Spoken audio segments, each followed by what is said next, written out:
ಮೊನ್ನೆ ಅಂದರೆ ಜೂನ್ 26ನೇ ತಾರೀಕರಂದು ಚಾಮರಾಜನಗರ ಜಿಲ್ಲೆಯ ಮಲೆ ಮಹದೇಶ್ವರ ವನ್ಯಜೀವಿ ಅಭಯಾರಣ್ಯದಲ್ಲಿ ತಾಯಿ ಮರಿಗಳು ಸೇರಿದಂತೆ 5 ಹುಲಿಗಳು ದಾರುಣವಾಗಿ ಮೃತಪಟ್ಟಿದ್ದು.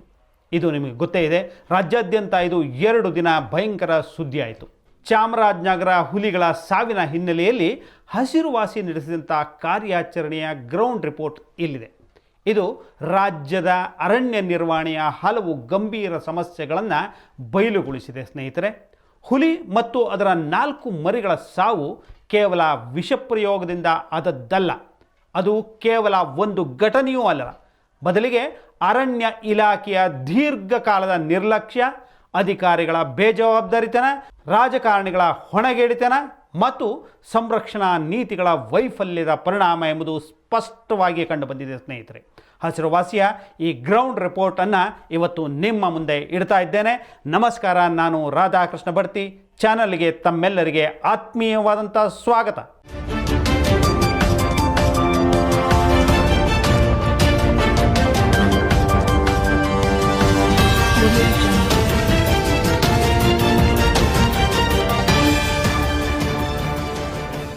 ಇದನ್ನು ನಾವು ದುರದೃಷ್ಟಕರ ಅಂತ ಹೇಳಬೇಕು, ವಿಷಾದನೀಯ ಅಂತ ಹೇಳಬೇಕು, ಹೊಣೆಗೇಡಿತನ ಅನ್ಬೇಕು, ಬೇಜವಾಬ್ದಾರಿತನ ಅಂತ ಹೇಳಬೇಕು, ಏನು ಅಂತ ಗೊತ್ತಾಗಲ್ಲ. ಇತ್ತೀಚಿನ ದಿನಗಳಲ್ಲಿ ರಾಜ್ಯ ಕಂಡ ಅತ್ಯಂತ ವಿವೇಚನಾಶೀಲ ಅರಣ್ಯ ಸಚಿವರು ಎನಿಸಿಕೊಂಡಂಥ ಹಾಗೂ ಅಧಿಕಾರ ವಹಿಸಿಕೊಂಡ ದಿನದಿಂದಲೇ ಒಂದಷ್ಟು ಕ್ರಿಯಾಶೀಲರಾಗಿ ಒಂದಿಲ್ಲ ಒಂದು ಸುಧಾರಣಾ ಚಟುವಟಿಕೆಗಳಲ್ಲಿ ತಮ್ಮನ್ನು ತಾವು ತೊಡಗಿಸಿಕೊಂಡಿರುವಂಥ ಈಶ್ವರ ಖಂಡ್ರೆಯವರ ಬಗ್ಗೆ ಒಂದಷ್ಟು ಹೆಮ್ಮೆ ಇತ್ತು, ಅಭಿಮಾನವೂ ಸಹ ಇತ್ತು. ಸ್ವತಃ ಸಚಿವರು ಹುಲಿಗಳ ಶವ ಸಂಸ್ಕಾರದಲ್ಲಿ ಪಾಲ್ಗೊಂಡು ತಾವೊಬ್ಬ ಜವಾಬ್ದಾರಿಯುತ ಸಚಿವ ಎಂಬುದನ್ನು ಸಾರಲಿಕ್ಕೆ ಪ್ರಯತ್ನಪಟ್ಟರು ಸಹ. ತಕ್ಷಣವೇ ಇಲಾಖಾವಾರು ತನಿಖೆಗೆ ಆದೇಶ ಮಾಡಿದ್ರು, ಈ ಬಗ್ಗೆ ಹೇಳಿಕೆಗಳನ್ನು ನೀಡಿದರು. ಈ ಸಂಬಂಧ ಕೆಲ ಸಿಬ್ಬಂದಿಯ ಅಮಾನತು ಮಾಡಿ ಇದೀಗ ಬಂದಂಥ ವರದಿ ಪ್ರಕಾರ 3 ಅಧಿಕಾರಿಗಳನ್ನು ಕಡ್ಡಾಯ ರಜೆಯ ಮೇಲೆ ಕಳಿಸಲಾಗಿದೆ. ಹುಲಿಗಳಿಗೆ ವಿಷ ಇಕ್ಕದಂಥ ಆರೋಪದಲ್ಲಿ ಗಡಿ ಭಾಗದ 1-2-3 ಜನರನ್ನು ಬಂಧಿಸಲಾಗಿದೆ.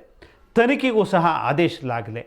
ತಪ್ಪಿತಸ್ಥರು ಅಂತ ಕಂಡು ಬಂದಂಥ ಕೆಲವರಿಗೆ ಶಿಕ್ಷೆಯೂ ಆಗ್ಬೋದು ಬಿಡಿ, ಅದೇನೂ ದೊಡ್ಡದಲ್ಲ. ಅಲ್ಲಿಗೆ ಜನ ಮರೆತು ಬಿಡ್ತಾರೆ. ಸಾಮಾಜಿಕ ಜಾಲತಾಣದಲ್ಲಿ ಆವೇಶಭರಿತವಾಗಿ ಮಾತನಾಡಿದಂಥ ನಾವು ನಮ್ಮಂಥ ಒಂದಷ್ಟು ಪರಿಸರಾಸಕ್ತರು ಸಹ ಸುಮ್ಮನಾಗಿ ಬಿಡ್ತಾರೆ. ಎಲ್ಲವೂ ಮುಗಿದು ಹೋದಂತೆ ತಿಪ್ಪೆ ಸಾರಿಸಿ ಮುಂದಕ್ಕೆ ಹೋಗ್ತೇವೆ ನಾವೆಲ್ಲರೂ ಸಹ. ಮಾಧ್ಯಮಗಳು ಸಹ ಇದನ್ನು ಮರೆತು ಬೇಳೆ ಸುದ್ದಿಗಳತ್ತ ಗಮನ ಹರಿಸ್ತಾರೆ. ಆದರೆ ನಿಜವಾಗಿ ಏನಾಗಬೇಕು, ಏನಾಗಿದೆ ಅನ್ನೋದನ್ನು ನೋಡಲೇಬೇಕು ಸ್ನೇಹಿತರೆ. ಸನ್ಮಾನ್ಯ ಅರಣ್ಯ ಸಚಿವರೇ, ನಿಮಗೆ ನಿಜವಾಗಿ ತಪ್ಪಿತಸ್ಥರಿಗೆ ಶಿಕ್ಷೆ ಕೊಡುವ ಕಾಳಜಿ, ಬದ್ಧತೆ ಒಂದೊಮ್ಮೆ ಇದ್ದಲ್ಲಿ ನಿಮ್ಮ ಇಲಾಖೆಯಿಂದಲೇ ಅದು ಆರಂಭಗೊಳ್ಳಬೇಕು ಅನ್ನೋದು ನಿಮ್ಮ ಗಮನದಲ್ಲಿರಲಿ. ರಾಜ್ಯ ಹಾಗೂ ಕೇಂದ್ರದಲ್ಲಿ ಅರಣ್ಯ ಇಲಾಖೆಗೆ ಸಂಬಂಧಿಸಿದ ನೀತಿ ನಿರೂಪಣೆಗಳಿಗೆ ಕಾರಣರಾದಂಥ ಅಥವಾ ಖಾತೆಯ ಹೊಣೆ ಹೊತ್ತ ದೊಡ್ಡ ಹೆಸರಿನ ನಾಯಕರು, ಎಲ್ಲವೂ ಗೊತ್ತಿದ್ದು ಸರ್ಕಾರವನ್ನು ಸರಿ ದಾರಿಯಲ್ಲಿ ನಡೆಸಲಿಕ್ಕೆ ಅದ್ಯಾಕೋ ಮುಲಾಜಿಗೆ ಒಳಗಾಗಿರುವಂಥ ಉನ್ನತ ಅಧಿಕಾರಿಗಳ ವಿರುದ್ಧ ಯಾವ ಕ್ರಮ ನಿಮ್ಮಿಂದ ಜರುಗಿಸಲಿಕ್ಕೆ ಸಾಧ್ಯ ಇದೆ ಎನ್ನುವಂಥ ಪ್ರಶ್ನೆಯನ್ನು ಇವತ್ತು ನಿಮಗೆ ಕೇಳಲಿಕ್ಕೆ ನಾನು ಇಷ್ಟಪಡ್ತಾ ಇದ್ದೀನಿ. ಹೋಗಲಿ, ಕೊನೆಯ ಪಕ್ಷ ಎಲ್ಲಿ ತಪ್ಪಾಗ್ತಾ ಇದೆ ಅನ್ನೋದನ್ನು ಈಗಲಾದರೂ ಗ್ರಹಿಸಿ ಸರಿಪಡಿಸುವ ಕಾಳಜಿಯನ್ನಾದರೂ ನಿಮ್ಮಿಂದ ನಾವು ನಿರೀಕ್ಷೆ ಮಾಡಬಹುದಾ ಸಚಿವರೇ? ಅನುಮಾನನೇ ಇಲ್ಲ, ಹೂಗ್ಯಾಮ್ ಅರಣ್ಯ ಪ್ರದೇಶದಲ್ಲಿ ನಡೆದಂಥ ಈ ದುರದೃಷ್ಟಕರ ಘಟನೆ ಮಾನವ ಮತ್ತು ವನ್ಯ ಜೀವಿಗಳ ಸಂಘರ್ಷದ ಅತ್ಯಂತ ಕ್ರೂರ ರೂಪದ ಒಂದು ಪ್ರತಿಬಿಂಬ ಅಂತ ಹೇಳದೆ ವಿಧಿಯಿಲ್ಲ.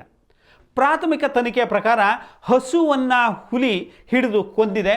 ಈ ಪ್ರತೀಕಾರಕ್ಕಾಗಿ ದನ ಕಾಯುವವರು ಅದೇ ಗೋವಿನ ಮಾಂಸದಲ್ಲಿ ವಿಷವನ್ನು ಬೆರೆಸಿ ಮರಿಗಳಿಗೆ ಬೇಟೆ ಕಲಿಸುತ್ತಿದ್ದಂಥ ವ್ಯಾಘ್ರ ಕುಟುಂಬವನ್ನೇ ಕೊಂದಿದ್ದಾರೆ ಅಂತ ವರದಿಗಳು ಹೇಳ್ತಾ ಇವೆ.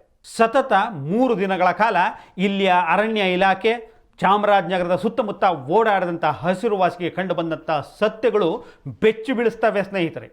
ಹುಲಿಗಳ ಸಾವಿನ ಘಟನೆಯನ್ನು ನೋಡ್ತಾ ಹೋದರೆ ಅದರ ಹಿಂದೆ ಕರ್ನಾಟಕ ಹಾಗೂ ತಮಿಳುನಾಡಿನ ಗಡಿ ಭಾಗದಲ್ಲಿ ಸಗಣಿ ಹಾಗೂ ಹಾಲಿನ ಲಾಬಿ ತೆರೆದುಕೊಳ್ಳುತ್ತದೆ. ಮಾತ್ರ ಅಲ್ಲ, ಸ್ಥಳೀಯ ರಾಜಕಾರಣಿಗಳ ಮೇಲಾಟವೂ ಸಹ ಬೆಳಕಿಗೆ ಬರ್ತದೆ. ಪ್ರಕರಣದಲ್ಲಿ ಬಂಧಿತರಾದಂಥ ಮಧುರಾಜು, ನಾಗರಾಜು ಮತ್ತು ಕುಣ್ಣಪ್ಪ 3 ಸಹ ಹನೂರು ತಾಲೂಕಿನ ಕೊಪ್ಪ ಗ್ರಾಮದ ನಿವಾಸಿಗಳಂತೆ. ವರದಿಗಳ ಪ್ರಕಾರ ಆರೋಪಿಗಳು 250ಕ್ಕೂ ಹೆಚ್ಚು ಹಸುಗಳನ್ನು ಈ ಅರಣ್ಯ ಭಾಗದಲ್ಲಿ ಸಾಕ್ತಾ ಇದ್ರು ಅಂತ ಹೇಳಲಾಗ್ತಾ ಇದೆ. ಹಾಗೆಂದು ಬಹುದೊಡ್ಡ ರೈತರು ಇರಬೇಕು ಅಥವಾ ಹೈನುಗಾರಿಕೆ ಮಾಡುವವರು ಪಶು ಸಂಗೋಪನೆಯನ್ನು ನಡೆಸ್ತಿರಬೇಕು ಅಂತೆಲ್ಲ ನೀವು ಅಂದ್ಕೊಂಡ್ರೆ ಅದು ತಪ್ಪಾಗ್ತದೆ. ಯಾಕೆಂದರೆ ಆಗ ಭಾವಿಸಬೇಕಾದ್ದಿಲ್ಲ. ಅವುಗಳಲ್ಲಿ ಒಂದೂ ಸಹ ಈ 3 ಆರೋಪಗಳಿಗೆ ಸೇರಿದಂಥ ಹಸು ಅಲ್ಲವೇ ಅಲ್ಲ. ಎಲ್ಲವೂ ತಮಿಳುನಾಡಿನ ಪಶುಪಾಲಕರಿಗೆ ಅಂದರೆ ಪಶು ಸಂಗೋಪನೆ ನಡೆಸ್ತಾ ಇರುವಂಥ ದೊಡ್ಡ ದೊಡ್ಡ ಕುಳಗಳಿಗೆ ಸೇರಿದ್ದು ಅನ್ನೋದು ಇಲ್ಲಿ ಟ್ವಿಸ್ಟ್. ಹಿರಿಯ ಪತ್ರಕರ್ತ ಬಿ ವಿನೋದ್ ಕುಮಾರ್ ನಾಯಕ್, ಇವರನ್ನ ನಾವು ಕಾಡು ಮನುಷ್ಯ ಅಂತಲೇ ಕರಿತೀವಿ. ಅವರು ತಮ್ಮ ಫೇಸ್ಬುಕ್ ವಾಲಲ್ಲಿ ಈ ಲಾಬಿಯ ಬಗ್ಗೆ ಸವಿವರವಾಗಿ ಬರ್ಕೊಂಡಿದ್ದಾರೆ, ಬಹಳ ಚಂದವಾಗಿ ಬರೆದಿದ್ದಾರೆ. ಸಾಧ್ಯ ಆದರೆ ಭೇಟಿ ಕೊಟ್ಟು ನೋಡಿ.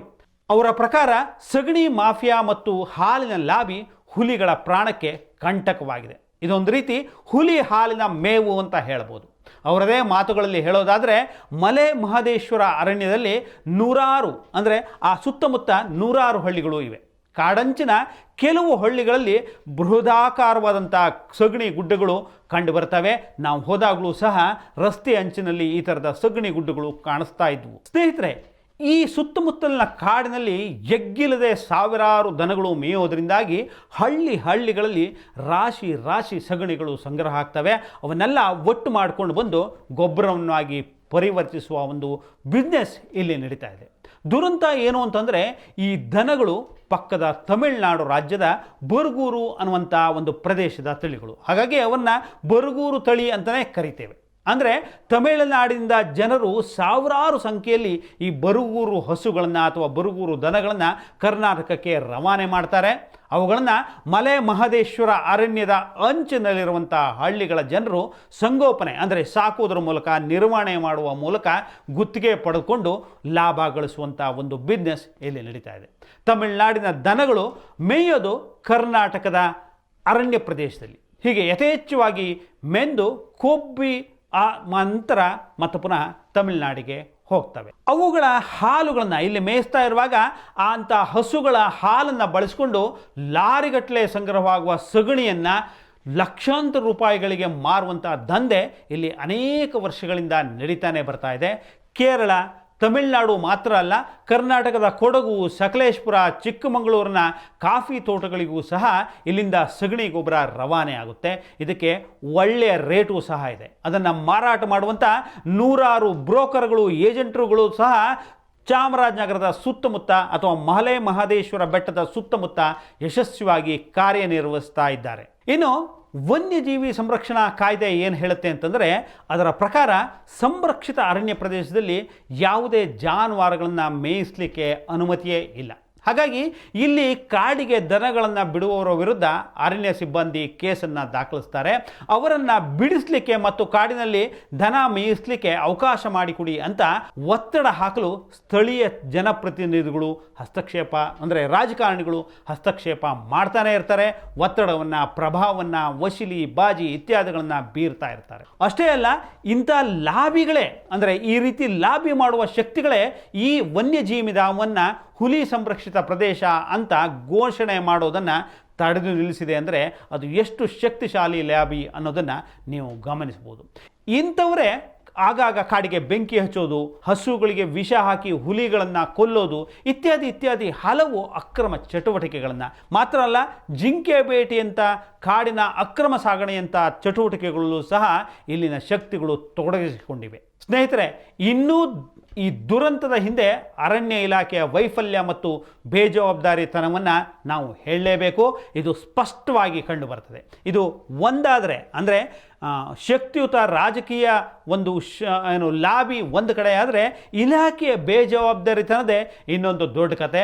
ಪರಿಸರ ಕಾರ್ಯಕರ್ತರ ಪ್ರಕಾರ ಅರಣ್ಯ ಕಾವಲುಗಾರರಿಗೆ ಕಳೆದ 3 ತಿಂಗಳುಗಳಿಂದ 5 ಪೈಸಾ ಸ್ಯಾಲ್ರಿ ಅಂದರೆ ಸಂಬಳವನ್ನು ಇಲಾಖೆ ನೀಡಲೇ ಇಲ್ಲ. ಹೀಗಾಗಿ ಕಾವಲುಗಾರರ ಸಿಬ್ಬಂದಿ ಆ ಹಂತದಲ್ಲಿ ಹುಲಿಗಳು ಯಾವಾಗ ಮೃತಪಟ್ಟವೋ ಆ ಹಂತದಲ್ಲಿ ಪ್ರತಿಭಟನೆಗೆ ಇಳಿದಿದ್ದರು. ಇಂಥ ಸನ್ನಿವೇಶದ ಲಾಭವನ್ನು ಪಡೆದು ಹುಲಿಗಳಿಗೆ ವಿಷ ಉಕ್ಕುವಂಥ ಒಂದು ದಾರುಣ ಕೃತ್ಯಕ್ಕೆ ಈ ಸ್ಥಳೀಯ ಶಕ್ತಿಗಳು ಮುಂದಾಗಿದ್ದವು ಅಂತ ಬೆಳಕಿಗೆ ಬರ್ತದೆ ವರದಿಗಳ ಪ್ರಕಾರ. ಅರಣ್ಯ ಇಲಾಖೆಯನ್ನು ಕಾಡ್ತಾ ಇರುವಂಥ ಹಣಕಾಸಿನ ಸಮಸ್ಯೆ ಬಗ್ಗೆ ಹೇಳೋದಾದರೆ ಇದೊಂದು ಭಯಂಕರ ದೊಡ್ಡ ಇತಿಹಾಸವನ್ನೇ ಬಿಚ್ಚಿಡುತ್ತೆ. ಇದು ಹೊಸತೇನೂ ಅಲ್ಲ. 2020ರಿಂದಲೂ ಇದು ಕಾಡನ್ನು ಮತ್ತು ಕಾಡಿನ ಇಲಾಖೆಯನ್ನು ಕಾಡ್ತಲೇ ಇದೆ. ಅಂದರೆ ಹಣಕಾಸಿನ ಸಮಸ್ಯೆ ಕಾಡ್ತಾನೇ ಇದೆ.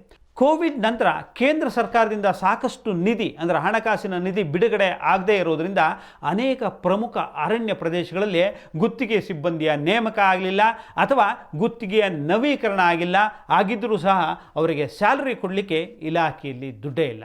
ಇಲಾಖೆಯ ಅಂಕಿಅಂಶಗಳ ಹೇಳೋ ಪ್ರಕಾರವೇ ಕಾವೇರಿ ವನ್ಯಜೀವಿ ಅಭಯಾರಣ್ಯದಲ್ಲೇ 48 ಕಾವಲುಗಾರರು ಮತ್ತು ಭದ್ರಾ ವನ್ಯಜೀವಿ ಅಭಯಾರಣ್ಯದಲ್ಲಿ 31 ಸಿಬ್ಬಂದಿ ಸಂಬಳ ಸಿಗದೆ ಈಗಾಗಲೇ ಕೆಲಸ ಬಿಟ್ಟಿದ್ದಾರೆ ಒಂದೇ ವರ್ಷದಲ್ಲಿ. ದಿನಗೂಲಿ ಕಾರ್ಮಿಕರು ತಮ್ಮ ಸಂಬಳಕ್ಕಾಗಿ 4-5 ತಿಂಗಳವರೆಗೆ ಕಾಯುವಂಥ ದುರದೃಷ್ಟಕರ ಅಥವಾ ಅಮಾನವೀಯ ಸ್ಥಿತಿ ಇದೆ. ಅರಣ್ಯ ಸಿಬ್ಬಂದಿಗೆ ಕನಿಷ್ಠ PF ESI ಸೌಲಭ್ಯಗಳು, ಅಂದರೆ ಕನಿಷ್ಠ ಸೌಲಭ್ಯಗಳು ಇಲ್ಲ ಅಂದರೆ ನೀವು ನಂಬಬೇಕು. ದಿನಕ್ಕೆ ಕಾನೂನು ಪ್ರಕಾರ 511 ರೂಪಾಯಿ ಸಿಗಬೇಕಾದಂಥ ಜಾಗದಲ್ಲಿ ಕೊಡ್ತಾ ಇರೋದು ಕೇವಲ 300 ರೂಪಾಯಿ ಸ್ನೇಹಿತರೆ.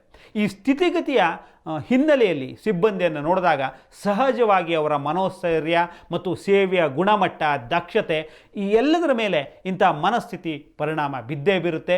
ಸಂಬಳ ಇಲ್ಲದೆ ಕೆಲಸ ಮಾಡುವಂತಂದರೆ ಯಾರು ಎಷ್ಟು ಶ್ರದ್ಧೆಯಿಂದ ಕೆಲಸ ಮಾಡ್ಯಾರು ಅನ್ನೋದನ್ನು ನೀವು ಊಹಿಸ್ಕೊಳ್ಬೋದು.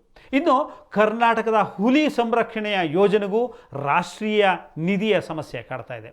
ದಿನ ಬೆಳಗಾದರೆ ರಾಜ್ಯಕ್ಕೆ ಟ್ಯಾಕ್ಸಿನ ಪಾಲು ಜಾಸ್ತಿ ಬರಬೇಕು ಅಥವಾ ತೆರಿಗೆ ಪಾಲು ಜಾಸ್ತಿ ಬರಬೇಕು, GST ಇಷ್ಟು ಪಾಲು ಬೇಕು ಅಂತ ನಾವು ನಿಯೋಗದೊಂದಿಗೆ ಸ್ವತಃ ಮುಖ್ಯಮಂತ್ರಿಯವರು ಕೇಂದ್ರದೊಂದಿಗೆ ಗುದ್ದಾಟವನ್ನು ನಡೆಸ್ತಾ ಇರುವಂಥ ಸನ್ನಿವೇಶದಲ್ಲಿ ಅರಣ್ಯ ಇಲಾಖೆಗೆ ಬರಬೇಕಾಗಿರುವಂಥ ಅಥವಾ ಪರಿಸರ ಇತ್ಯಾದಿ ಚಟುವಟಿಕೆಗಳಿಗಾಗಿ ಸಿಗಬೇಕಾದಂಥ ನಿಧಿ ಬಂದಿಲ್ಲ ಅಂತಂದರೆ ಇವತ್ತಿನವರೆಗೆ ಯಾವೊಬ್ಬ ನಾಯಕರು ಅಥವಾ ಯಾವೊಬ್ಬ ರಾಜಕಾರಣಿಯೂ ಚಕಾರ ಎತ್ತಿಲ್ಲ, ಗಂಭೀರವಾದಂಥ ಪ್ರಯತ್ನವನ್ನೇ ಮಾಡಿಲ್ಲ ಅನ್ನುವಂಥದ್ದು ದುರದೃಷ್ಟಕರ ಸಂಗತಿ.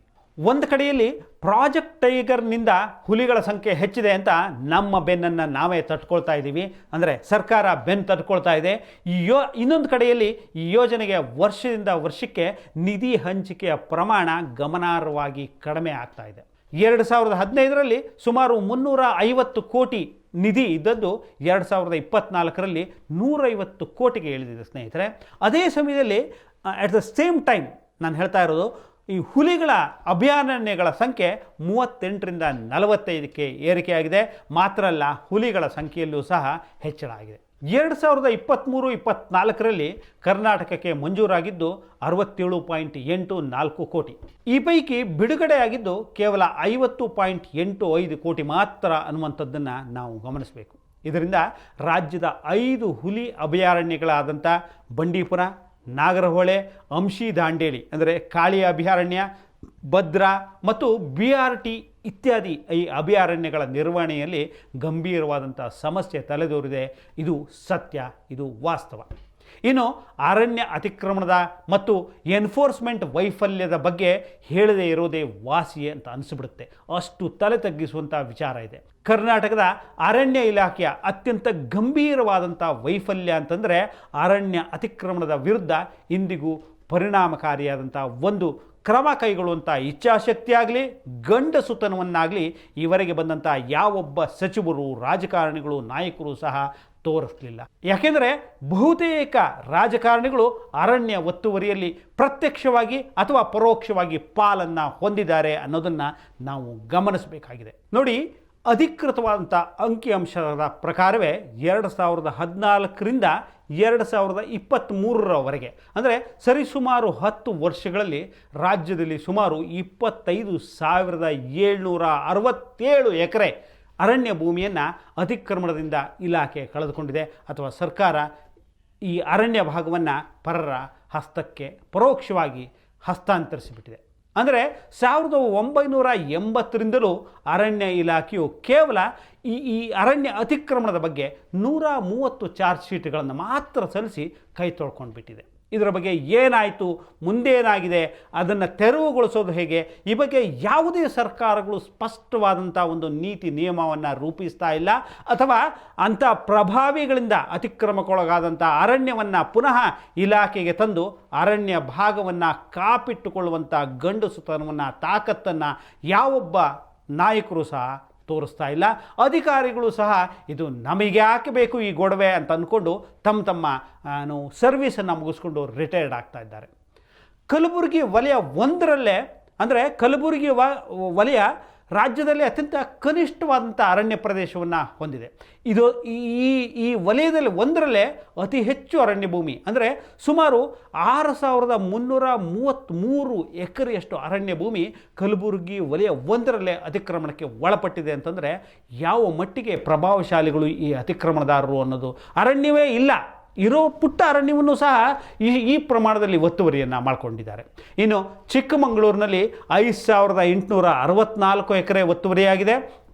ಅತಿ ಹೆಚ್ಚು ಅರಣ್ಯವನ್ನು ಹೊಂದಿರುವಂಥ ಮತ್ತೊಂದು ಜಿಲ್ಲೆ ಶಿವಮೊಗ್ಗದಲ್ಲಿ 4500 ಎಕರೆ ಒತ್ತುವರಿ ಆಗೋದ್ರ ಮೂಲಕ ಈ ಎರಡು ವಲಯಗಳು ಅತಿ ಹೆಚ್ಚು ಅತಿಕ್ರಮಣಕ್ಕೆ ಒಳಗಾದ ಪ್ರದೇಶದಲ್ಲಿ ತಲಾ 2 ಮತ್ತು 3ನೇ ಸ್ಥಾನವನ್ನು ಪಡೆದುಕೊಂಡಿವೆ. ಇದು ಹೆಗ್ಗಳಿಕೆಯೋ ದುರಂತವೋ ಕುಗ್ಗಳಿಕೆಯೋ ಏನು ಅನ್ನೋದನ್ನು ನನಗೆ ಅರ್ಥನೇ ಆಗ್ತಾ ಇಲ್ಲ. ಇದನ್ನು ನಾವು ಅರಣ್ಯ ಇಲಾಖೆಯ ಬೇಜವಾಬ್ದಾರಿತನ ಅಥವಾ ಸಿಬ್ಬಂದಿ ಕೊರತೆಯ ಪರಿಣಾಮ ಅಂತ ಹೇಳದೆ ಬೇರೆ ಇನ್ನೇನು ದಾರಿನೇ ಇಲ್ಲ.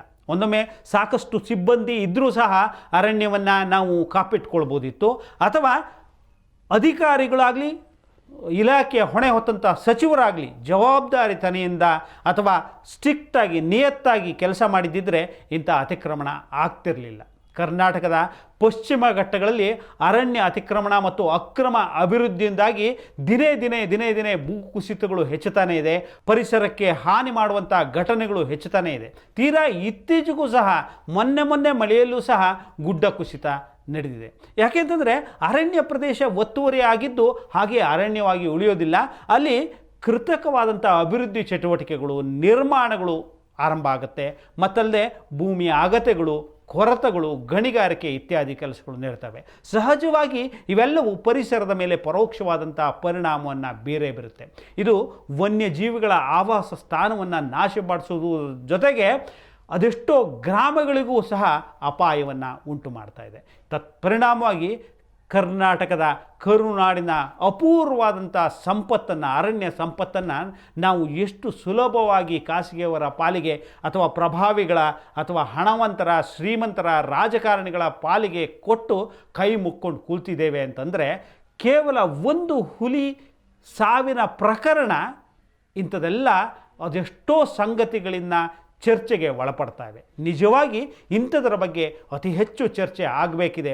ನಾಡಿನ ಪ್ರಜ್ಞಾವಂತರು, ನಾಗರಿಕರು ಎಲ್ಲರೂ ಎಚ್ಚೆತ್ತು ಅರಣ್ಯ ಅತಿಕ್ರಮಣ, ಅರಣ್ಯ ಇಲಾಖೆಯಲ್ಲಿರುವಂಥ ಬೇಜವಾಬ್ದಾರಿತನ, ಸಿಬ್ಬಂದಿ ಕೊರತೆ ಮತ್ತು ಹಣಕಾಸಿನ ಕೊರತೆ ಇತ್ಯಾದಿಗಳ ಬಗ್ಗೆ ನಮ್ಮ ಸಚಿವರನ್ನು, ಮುಖ್ಯಮಂತ್ರಿಗಳನ್ನು, ನಾಯಕರನ್ನು, ವಿರೋಧ ಪಕ್ಷದ ಪ್ರತಿಪಕ್ಷದ ನಾಯಕರುಗಳನ್ನು ಬಡಿದೆಬ್ಬಿಸಿ ಇನ್ನಾದರೂ ಗಮನ ಹರಿಸುವತ್ತ ಒಂದು ಚಾಲನೆಯನ್ನು, ಚಳವಳಿಯನ್ನು, ಆಂದೋಲನಕ್ಕೆ ಚಾಲನೆ ನೀಡುವಂಥ ಕೆಲಸವನ್ನು ನಾವು ಈ ಮೂಲಕ ಮಾಡಬೇಕಿದೆ.